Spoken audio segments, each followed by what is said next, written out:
You just can't make your championshipness up. It has to be held responsibly in something that could usher it through life's minefield. Welcome to the What Up Doc University podcast, your number one resource for total body wellness. Here's your host, Dr. Mike. Hey everybody, welcome to the What Up Doc University podcast. It's Dr. Mike, and I got a special guest for you guys. And gosh, it's such an honor to have this guy on the show. He's been a mentor of mine for many years, and those of you who have been in my practice, you guys have already witnessed what some of the stuff that he's passed on and taught me. And today he's actually gonna speak directly to you guys about a couple things. We're going to talk a little bit about some of and obviously the things that you guys got to experience in the office, but more so on the mindset. And it's Dr. Jeff Spencer. And Dr. Jeff Spencer, he's one of the top chiropractic innovators of the past few decades and a former Olympic athlete. He's worked with millions of people around the world and some of the top elite athletes in the world. And that was really what got me going, especially when I was in chiropractic school. I wanted to work with athletes and do all of that stuff. And he was the guy. He was the guy that we had to model ourselves after. And he's also the founder of the Champions Blueprint, because he surrounded himself with so many athletes, elite top performers around the world, and him himself being an elite top performer. And he has so much information to pass on. So it's great to have you today, Dr. Jeff. Well, it is such a pleasure, and thanks again for the privilege of being here. Can't wait. Oh, yeah. So let's dive right in. Let me start with this. One, it's great to have you on the show, and guys, we have a legend in our presence here. Tell us about your background, and how you got into where you started, how you got into becoming such a competitive athlete, and then take us on the journey. Oh, great. Well, thanks. Well, when I was 7 years old, I was a very industrious kid, and I used to get up every morning, probably around 5 o'clock or so, whatever it was. It was dark outside and everybody else was sleeping, and I'd get up and I'd take my little baseball bat, my softball, I'd go out in the street and hit the softball up and down the street just by myself. And, anything that involved athletics, I was 100% in, but I also had this incredible appetite for understanding the Olympics, and I had an aspiration to be an Olympian, but the sport kind of didn't matter. I just thought the coolest thing ever would be to have been someone that marched in the Olympic parade into the stadium on the day of the opening ceremonies. But one of the things that I thought was very curious is that in watching the Olympics, it's like the biggest and the baddest didn't always win.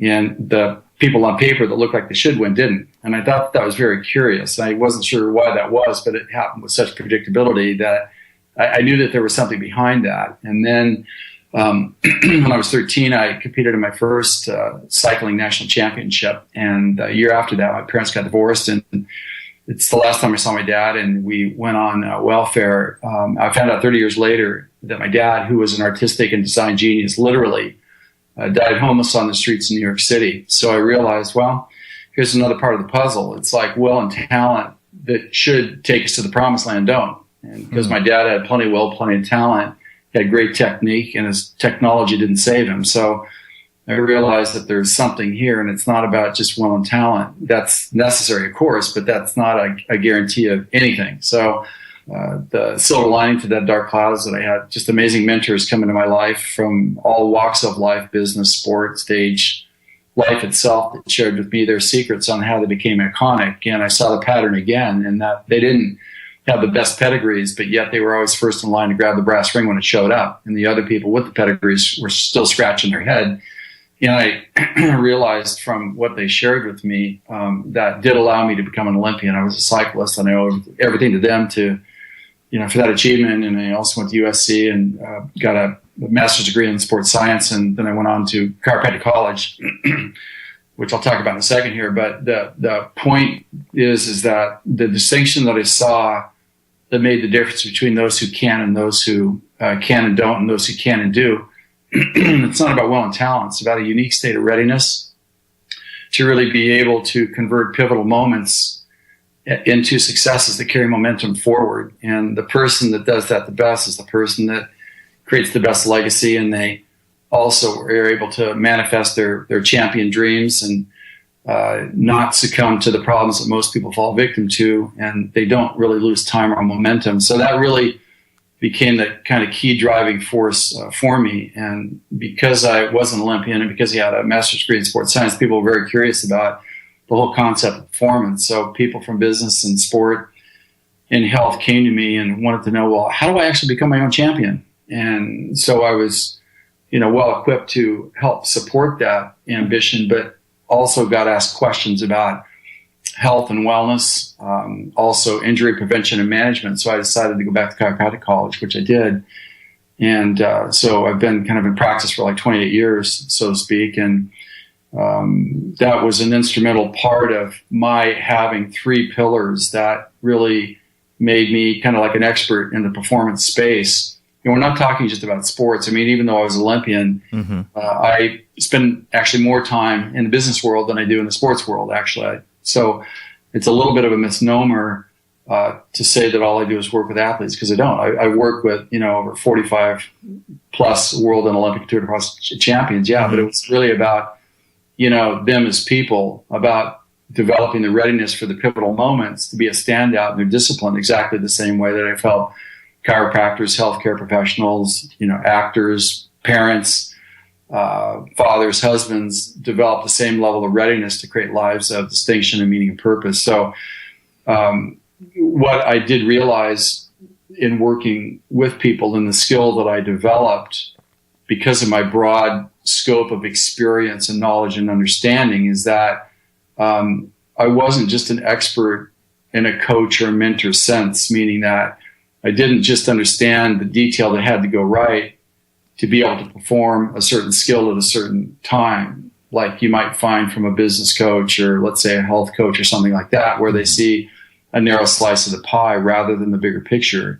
Yeah. A mentor is someone that kind of holds your hand down the path to the promised land, but it's still only part of your life. It's not the whole thing. So whether it's a coach or a mentor, they only see a slice of your life and they're a specialist in that slice. But because of my experience, full spectrum, at the top of the performance game and being almost a scientist of the body from my experience in chiropractic and being a sports scientist, I really understood what it really takes to get to the top and stay there in any discipline, because it's really about how we show up, and it's not just about mindset, meaning that you can't positively think your way to some place where you don't have the skill to perform at. Right. A lot of people think, well, if I just do my mantras and I think good thoughts and I get into abundance thinking, then I'm going to have a great life. And, there's not a very good track record for that, because like my dad, there's a lot of people with will and talent that try hard that really cannot connect the dots to be able to develop their potential to live a life that they know they're capable of and leave a legacy of distinction. So, with that, the path then took me through a very successful chiropractic career where I was Sports Chiropractor of the Year in 2004, which is a great honor on many levels, and I'm passionate about the profession. And then what I did see, and kind of where my kind of current focus is right now, is that having helped people in all disciplines develop the readiness for the pivotal moments that enabled them to again achieve their champion goals and to be able to avoid the common problems that take most out of the game without losing time and momentum. I realized that the common thread that ran through all of these people were 8 different steps that they went through that developed the capacity or the ability to perform in a certain way. And that was readiness for those pivotal moments. And so when we talk about pivotal moment, let me maybe explain that. It's like a pivotal moment is really one of those moments in time where everything's on the line. It's where there's an opportunity for incredible elevation in oneself and just a tremendous achievement. But it's also, on the other side of that, it's a moment where a person could dramatically plummet from wherever they are to the depths of despair. That's pivotal moments are about. And these are things that you can't hold back. They're just there, and sometimes they show up unannounced. More often than not, they do. And It's like they can't be avoided. And whatever choice that you make to engage them, it can't be taken back. And it's going to live kind of in your permanent record, in your legacy forever. So again, the distinction for me is a certain, level of readiness. And the 8 steps that I saw that virtually every person that created a legacy and a life of distinction, which means that we're all qualified to do that, by the way.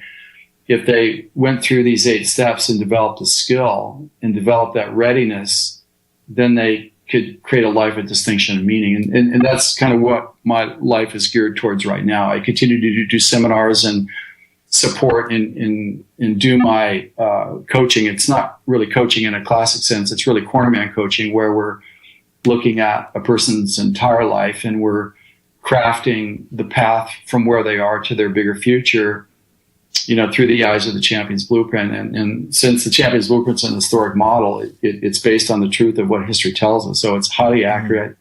It's the one thing that's never let me down. And, my driving force, Mike, behind this kind of pilgrimage and rampage that I'm on is that, my dad's untimely and premature demise and death, dying homeless on the streets of New York City as a genius, was obviously painful for me, but it also was something that's preventable. Like, dreams are predictable and nightmares are preventable, but you have to have a structure that you hold your life in that allows you to negotiate life itself. It's more than just dreams. It's holding dreams responsibly to move forward. And that's really what my life focus is really about, like right now. Yeah. So hope that gives you where I've been and how I got to where I am. Wow. You mentioned a lot about readiness. Yes. And I know a lot of my mentors told me that sometimes opportunity comes in the most inopportune time and the most inopportune way. And the difference between, those who succeed and those who don't is how they approach that opportunity and whether or not they step forward into it. Well, that's right. Yeah, well, that is precisely right. And for me, history shows us that very specific sets of circumstances or patterns in life that are predictable, if we let those patterns run themselves to completion, it'll take us off a cliff. And yet there's always a principle that you can apply to the pattern that history shows us that will neutralize the pattern and allow us to carry our positive momentum forward, ultimately to achieve the goals that we set before ourselves. So really, as I said, my dad was preventable, and that's the tragedy, but he was missing 2 things. It's like, again, his will and talent didn't save him. It's not going to save any of us. And like our technique and our technology, likewise, at a certain point, isn't going to make the distinction between a great or a non-great life. It's really about us and how we engage it. So for me, the Champion Blueprint really is an essential tool that everybody needs to have, because if I can take Mike and I can say, well, Mike, you're in step 4 here. Step 4 means that there are these patterns that history tells us that if you happen to be running, they're going to take you off a cliff. But since we know, and if we can't identify them, we can then neutralize them by applying the right principle. And we only need to do the 1 or 2 things that have to go right to move forward. Then you're always going to be moving your life forward towards your bigger future. And if I can name the step that you're in, like let's say step 4, and we know that step 5 is coming, it's sequential because history tells us that, and we understand it, then we also know it's coming, so we're never taken by surprise. And in my experience tells me that most people, they're guessing at life, they don't know where they are, they don't really know what to do, but they're on survival mode, just kind of limping from day to day or week to week, but yet there's kind of no overall vessel that life's process is held in. So your mentors were 100% right. And from my perspective, if you have the readiness for the moments, and if you have the readiness, you can actually see the moments in advance because you're actually expecting them, both good and bad. And you're not taken by surprise because you know what to do. And that's what I'm all about. And that's the thing that would have saved my dad's life, so that we could have experienced his amazing genius and he could have developed a life around that and see that manifest and mature into what it could have been instead of what it did become.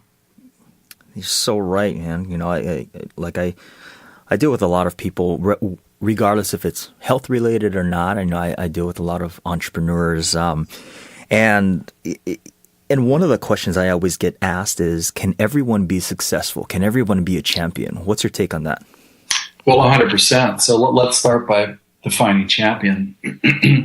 A champion in this sense is someone that has the readiness for the pivotal moments to be able to achieve their champion goals and do that without falling victim to the common problems that take people out of the game without losing time and momentum. That's what a champion is. So it's not about sport. It's not about business. It's about everything. So it's really, again, like non-denominational, and you really becoming a champion with that, in that definition, and being successful.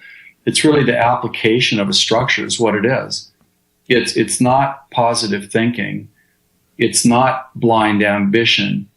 It's a structure that our dreams are held in to responsibly move them forward to mature in the manifestation. So yeah, there's 100%. Every one of us has that capability, but you can't make it up and you can't just guess at it.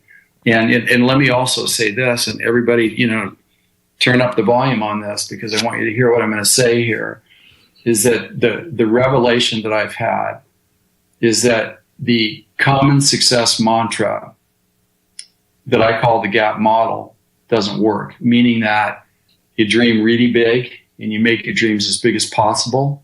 And if you want it bad enough and you work hard, you've got a great plan, you're going to close the gap to achieve your goal. There's nothing that you can't get to. And that is absolutely not true.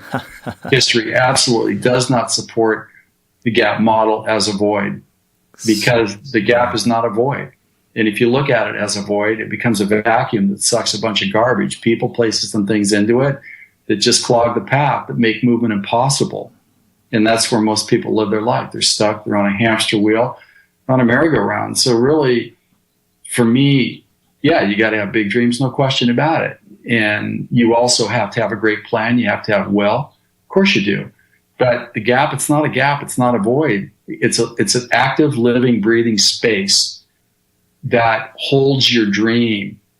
And if it's held responsibly, and this is where the 8 steps of the champion blueprint live. And let me explain the difference between the readiness model, meaning that if you have a big dream and you've got a great plan and you've got a lot of will and ambition and you're really willing to work hard, you've got to have the readiness to be able to do the action steps to move that forward. That's called the readiness model that closes the gap. But if you follow the gap model as a void, meaning that if you work hard, you're going to close it, it doesn't deliver. It never has, and it never will. So with that being said, it's really important that we use our energy and our time efficiently. So if the champion blueprint and its 8 steps live in the so-called gap, but it's like, let me plain the extinction here. It's like the traditional model, the gap model is a void. That's like a GPS. And so it shows us where the destination is, which is our dream.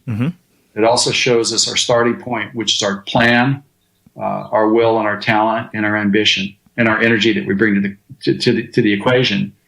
And the assumption is that if we work hard enough, the plan in and of itself can do everything necessary to close the gap, which is the analogy as a GPS. When you turn the GPS on, you program in the destination and you program in the start point, and then you see the path there, turn right, turn left. And that would be the equivalent of what the plan's supposed to do to guarantee that we actually get to the finish line. But there's a problem with that. And the problem is this, is that it doesn't show us the live traffic patterns on the path. It doesn't show us by Doppler radar what the weather is. It doesn't show us the perspective of a local that lives in the area on the street that we should be driving on, who would say, well, don't turn right here. I know what the GPS says, but did you know that the road's closed and there's a cliff there? So don't take it. Let me show you as the local here in real time what we need to do to move this forward.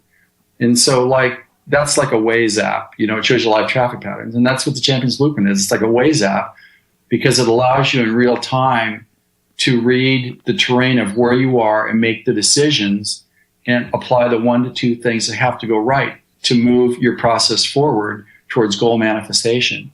So, that to me is the biggest revelation of all.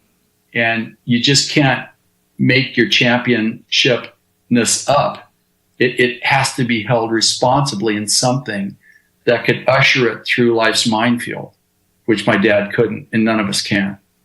So, yeah, every one of us can become a champion, because every one of us, look, here's the deal, Mike. It's like, in my mind, gosh, I get so excited about this, is that there's only one Mike and only one Jeff in all of creation. Yeah.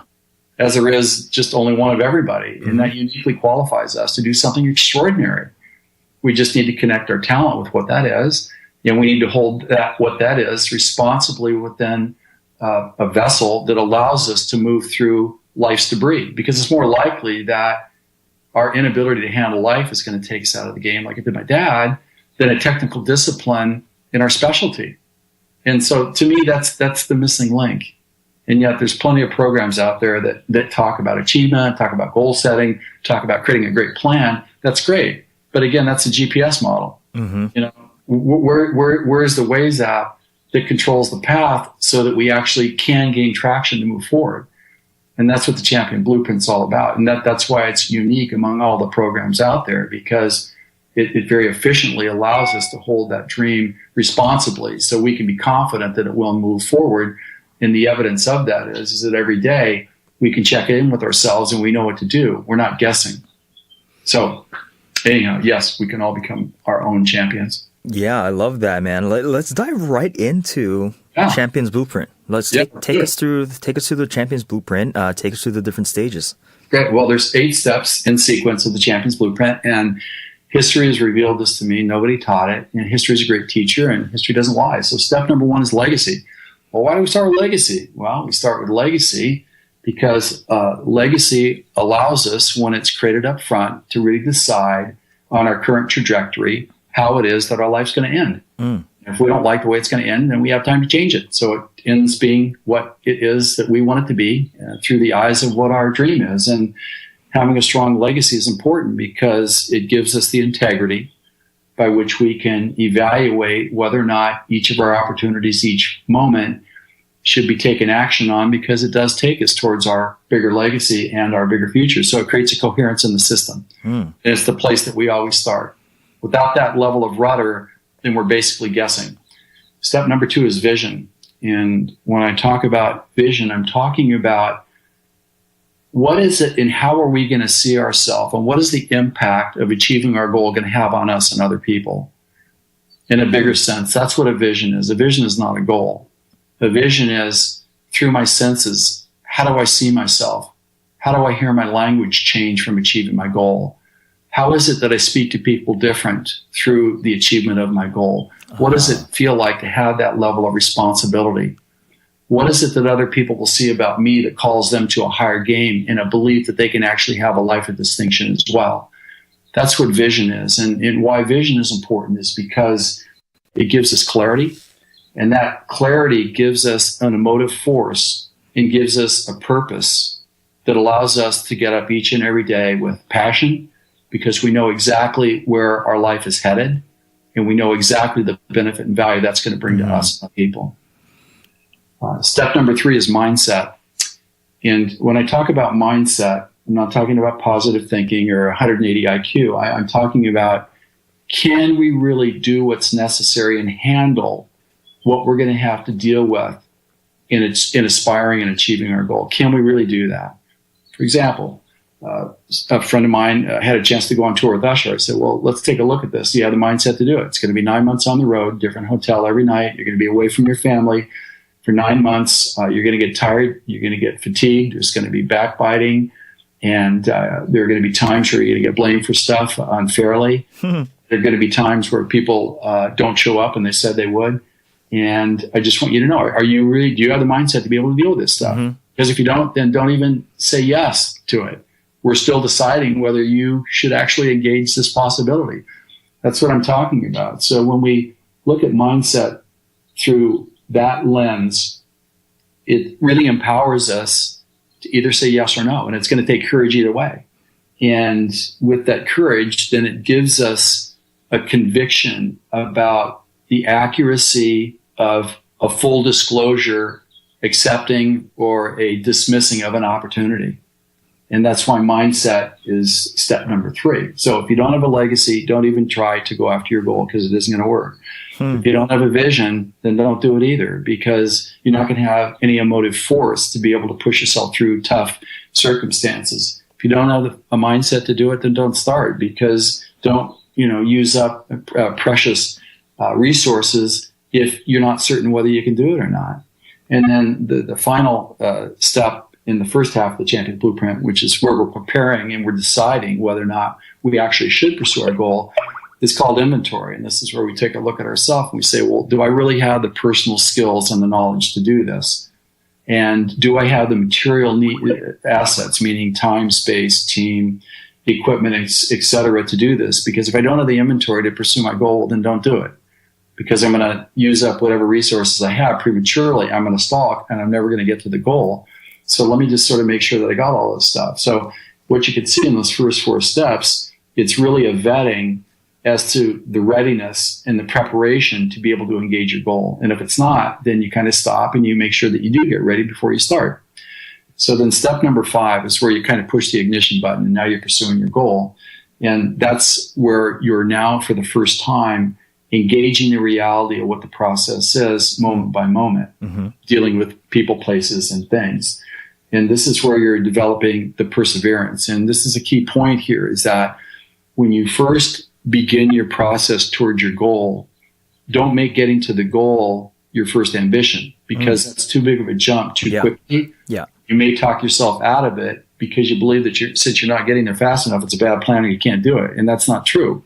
It just means that the ambition and the goal is correct, but you just went a little bit too much too quick. So really, when you first start the process where you go live for real, you've gone from rubber bullets in preparation to live ammo when you're in the performance side of this, is that you want to make sure that your first target is your breakout performance. And what I mean by that is where you perform for the first time at the level required to be able to achieve your goal. So let's say that you're an athlete. This would be where the first time, let's say you're performing in a regional competition where you actually perform better than someone that performs at the national level and you have aspirations to be national champion. Okay, well, so for the first time you beat somebody that plays at that level. So now you know that the time and the effort is real and you know that you can do it. It doesn't mean that you're there yet. You're still just a one-act wonder. But the breakout performance tells you that you can actually do it.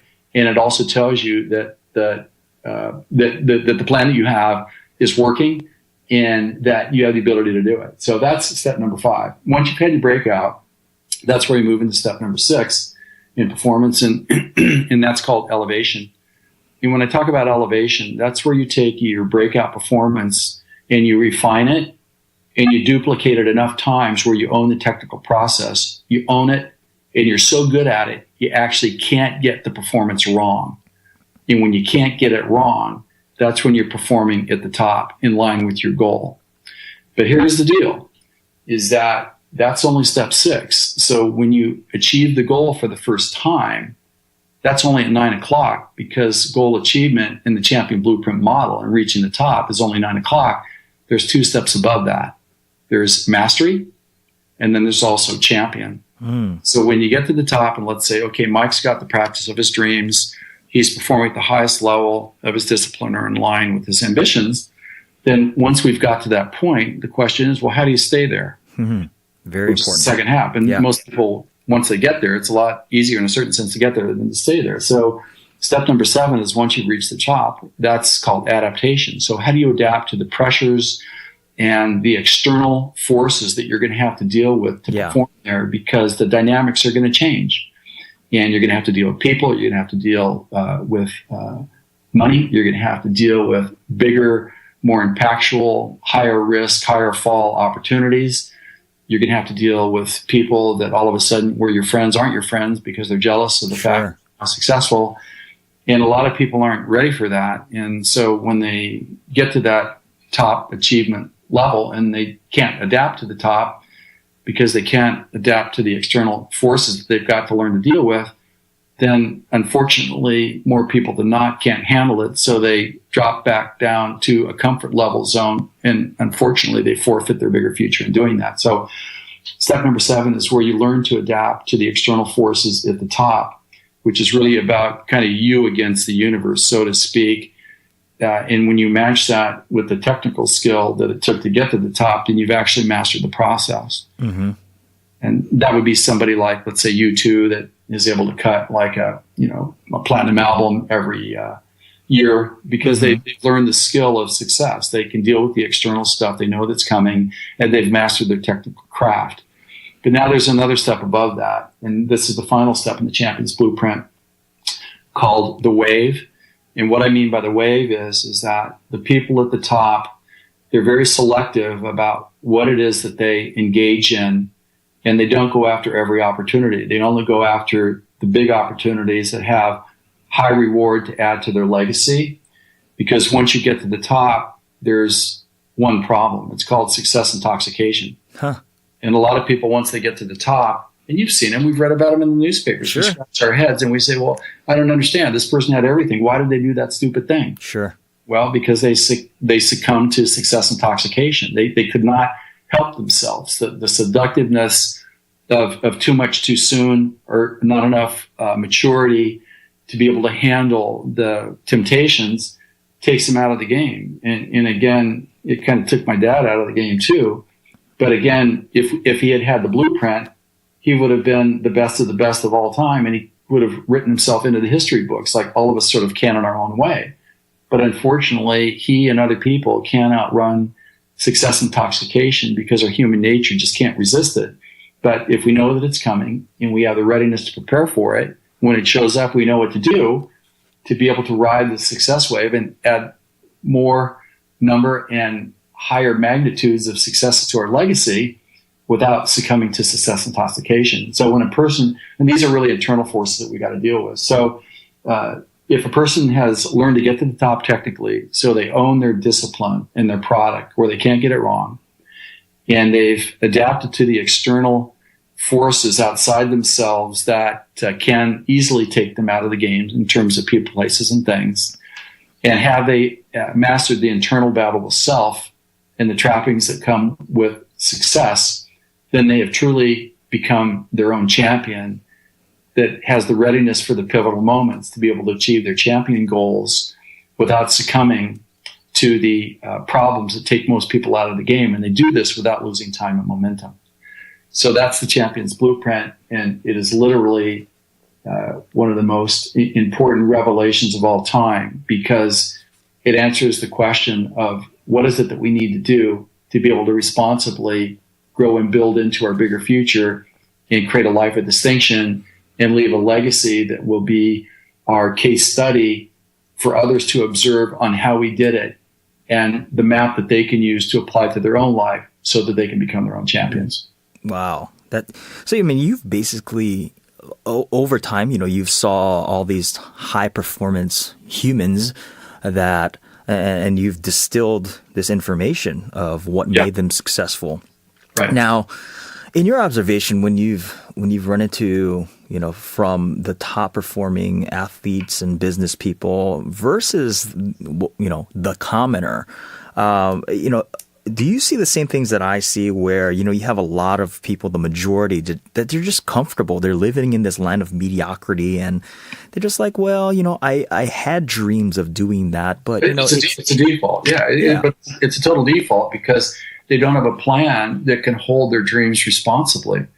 And it's like, again, the mantra of having big dreams and wanting it bad enough and having a great plan and that'll close the gap. It never delivers. It doesn't deliver. It doesn't. It never has and it never will. And the problem with that is that a lot of the programs out there that teach that, they set people up to believe that it's real, and it's not. And they think, well, since I'm stalled here, the problem's me. It's not the program. So they give up. So I see this all the time, and that's part of my rampage. It's like, no, it's because the model can't deliver is really what it is. So, yeah, I think mediocrity is the default, but it's like, look, every one of us, in my view, I'm only speaking from my experience, is that we all have a champion nature. Mm-hmm. Every one of us has a burning desire to create a life of meaning and distinction. And why do I say that? Well, I've never met a person that can wait to get up and fail. I've never seen it. I've never seen it. Very true. So there is something within us that wants to make a difference. I mean, why do people get despondent? Why do people numb themselves from reality? Because they know they're capable of more. They just can't get there, right? Yeah. And it's like you can't make it up. And so, again, unless dreams are held in reality, then you're stuck in mediocrity. because you can't mentally mantra or think your way beyond the skill that you don't have. Mm-hmm. And you can't take on the whole world all at once. And that's why the Champion Blueprint, we can say, okay, Mike, you're in step number 2, vision. It's like, I know you own a company, but it's not going anywhere yet because you just don't have a strong enough vision to see how this is going to impact you and other people. So let's take some time to kind of get that straight so that we can then recapture that momentum and then move on to the next step and carry momentum forward. So mediocrity is a choice, but it's also a default. Yeah. And I think our culture doesn't teach the real stuff that's necessary to make our dreams real. Yeah. It's all about better thinking, wanting it bad enough, following the secret and all that stuff. The secret is that the secret isn't enough, really. Never has been. Yeah. Yeah, I see a lot of people who they have that burning desire, they have that goal, so they start something, whether it be an exercise program, weight loss program, a brand new business launching or whatever. And the initial stages, the honeymoon stages, right? They get all excited, right? And then they go through it, and then all of a sudden honeymoon stages goes away, and then you see real life, and they hit that either wall, or they crash and burn, or they hit a rut. Yeah, it's all predictable too. It's all predictable. And it's like, what do you recommend for that person who's hit the wall, crashed and burned? Well, first off, if they had the Champion Blueprint, they would have known all that was coming, and they would have had the vision to avoid that, first and foremost. So, again, just to say anybody that's interested, my website is drjeffspencer.com, drjeffspencer.com for more information on that. But to also say that, if you hit a wall, then obviously what you're doing isn't working. And I would suggest that you spend time with people that have been successful at those things that you want to be successful in, and you see what they do. And you spend time with them to understand what it is that they did is a starting point. And don't try to fight your way out of this yourself, because it's unlikely that you're going to be able to do that. It's almost impossible to believe that you're going to be able to do that. So no one can fight this battle alone. So, first off, find somebody that you can emulate and spend time with. And then there's also the coach and mentor option, but by far the most important person on the team, from my perspective, is the corner man. Yeah. Because, the corner man sees the bigger picture that can really help thread the needle of what has to happen for you as a person to be able to get acceleration and move forward. And, and don't accept mediocrity is enough, because it's not. That's a block. That's a stalled life. That's an indication that a person doesn't have the readiness for the pivotal moments. That's really what that is. Yeah. Now, one of the athletes that I always followed, you've got to work with him, Tiger Woods. Mm-hmm. And, a lot of people, obviously, they know his story. They know how he was, he was at the top of his game, and then everything kind of fell apart. And then he's getting a lot of flack right now, where they're saying he's never going to come back, whatever. And outside of all the personal hoopla that was going on, I still look at him and I'm like, he still has it. He still has that mindset of winning.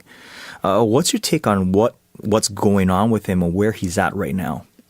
Well, I appreciate it. Look, I guess another thing I want to say is that, we don't change much from day to day. Our perception of self does, but our capacity really doesn't. So I agree with you that, he still got it, but obviously he's not ready for these pivotal moments. And also to say that, Tiger's demise was also preventable, in my view. And my question was, well, where were the people that should have known that this was coming?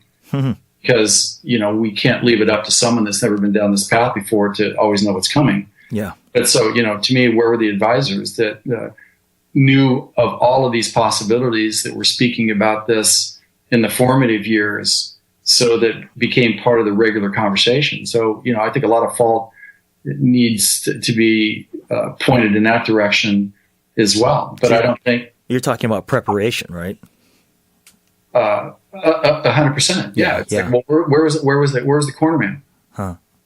The coach isn't going to tell you that. He's going to help you develop a better swing, right? Yeah. Yeah. But the swing didn't take him out of the game.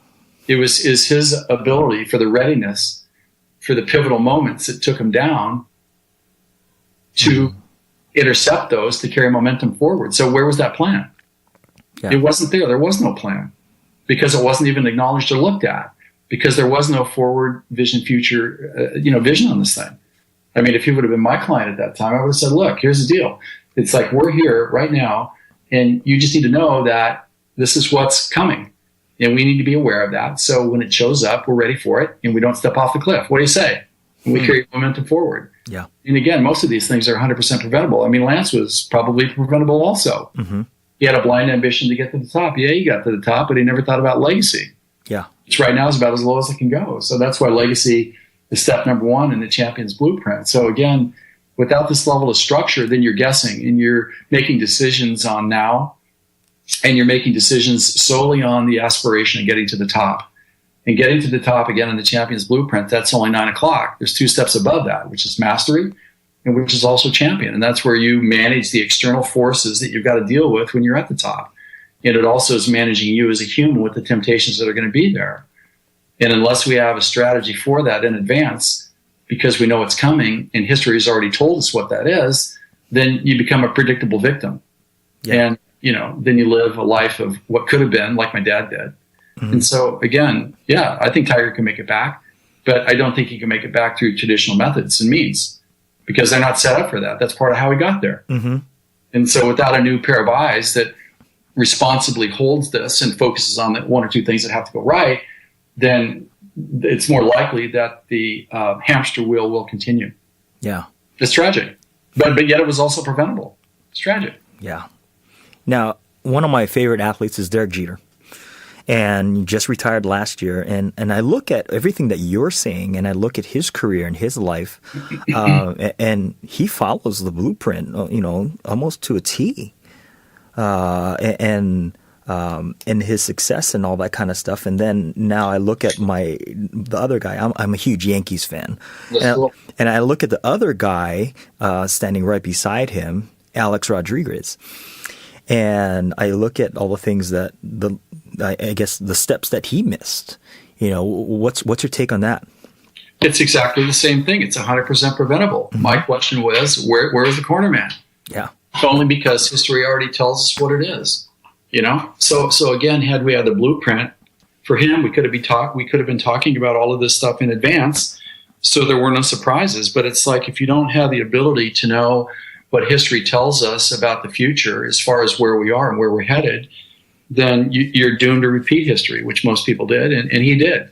But again, it was preventable, and it's tragic. Yeah. And so my lesson is, that I take home from this, that I learned, is that, if you follow your emotions and what seems right, well, then don't plan on having the best life possible, because what seems right at the time often delivers very poorly, and it dramatically impacts on the downside. That pivotal moment negatively impacts us on the downside. Yeah. So essentially what you're saying is that you can never become a champion in isolation. It's not possible. No one wins alone. It's not possible, because unless you have the clairvoyance to see the future through the eyes of history and know the pitfalls that you will encounter, whether you think you're going to or not, you're going to encounter them. And if you're not ready for them, then you're going to step off the cliff. That's just the way it is. And so without a team, and without your advisors, without your coaches, your mentors, and without the corner man especially, the corner man is the clairvoyant, because there's nothing that you can't talk to him about. He's been around long enough. He's got enough scar tissue where he really understands processes, and he really understands, if we can locate where you are, then we know what's coming, which again is what the Champions Blueprint's all about. Because if I could say, well, okay, Mike, you're here in adaptation, or I could say, Tiger, you're in adaptation. Now you won all these majors, and now you're the huge spotlight person. You're going to have to adapt to these external forces. Otherwise, they're going to take you out. So this is the way we're going to do it. But we have that conversation before he gets there. Yeah. So when it shows up, we kind of know what to do because we've already talked about it. So if we're left to our own devices and we're left to public opinion, which isn't really insightful, quite honestly, then unfortunately we're going to most likely live a life of mediocrity. It's just the way it is, only because that's what history tells us. And if we continue to respond to life through ways that have not proven themselves to gain acceleration and circumvent the problems that are preventable, then you can't avoid them. It's not possible. You hit the nail on the head, my man. That's Uncle Jeff knows. Yeah, Uncle Jeff knows. Jeff That's knows. right. So you're holding workshops, right? Yeah, I am. Yep. When's that? Where can people get the information? You already told us the website, and then when's your next upcoming workshop? I appreciate that. Well, the Champion Blueprint Workshop is the next one's going to be on June 5th through the 7th. It's a 3-day workshop. It'll be in Pasadena, California.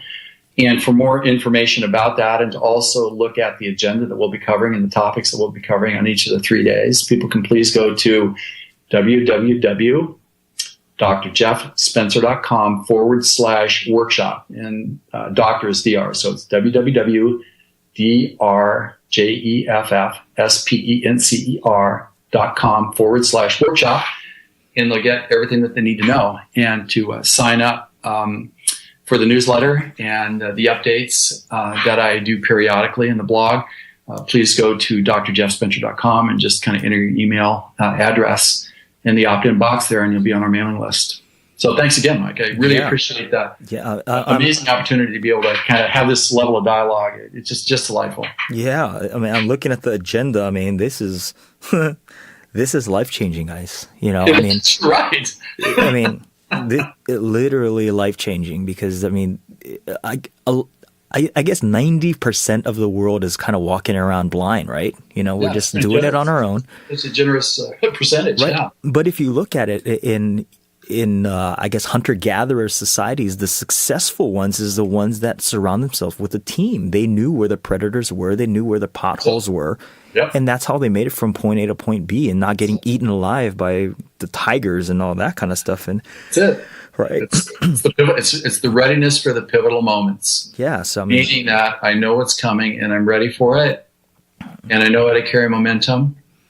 Yeah. I mean, that's the name of the game. It's all about pivotal moments. So guys, take advantage, invest in yourself, you know, take advantage of the workshop. Cause I mean, to sit at the feet of Dr. Jeff is an amazing thing, that, you know, that we're very fortunate to have. Let's end with a couple things. One, what's your favorite book you would recommend to our listeners? What's that book? Well, it's being written. It's called The Champion's Blueprint. Ooh, nice. The book's coming, but to say this, there's a book called The Rise of Superman by a friend of mine, Stephen Kotler, who's an amazing guy. The Rise of Superman, and it talks about peak performance and how you create that. And it's more from a action sport perspective, but he talks very eloquently about the biology of peak performance. And I think people would find that just an amazing read because Stephen's a very eloquent writer. So The Rise of Superman, Stephen Kotler. Nice. And then what's one last tip that you'd like to leave with our listeners for total body health and wellness? Oh gosh, there's only one choice, and that's regular, proactive chiropractic wellness visits. It's a no-brainer. As a matter of fact, I'm going to mine today. Yeah. To get ahead of the game. You know, by the time whoever shows up, it's too late. Just get out in front of the game, and don't try to outrun the blind spots, and find the misalignments and make sure that you get adjusted on a regular basis, just to enable the body to do what it does best, which is get and keep itself well. Yeah, I think a lot of people in our society don't view that as an important thing. We wait till what? We wait till the last moment, right, when everything's falling apart. Yeah, twice as much, 10 times as long to get over it. Yeah, but exactly. So it's been a great call, Dr. Jeff. I mean, so much information here. All the stuff that we talked about, guys, is going to be in the show notes, all the links and all that kind of stuff. Looking forward to the workshop and looking forward to seeing what else, you guys, you got out, in the forefront. Thank you very much. I'll keep you posted, Mike. Thanks again for the amazing opportunity. Cool. Be well, everybody. There's always room at the top for the best.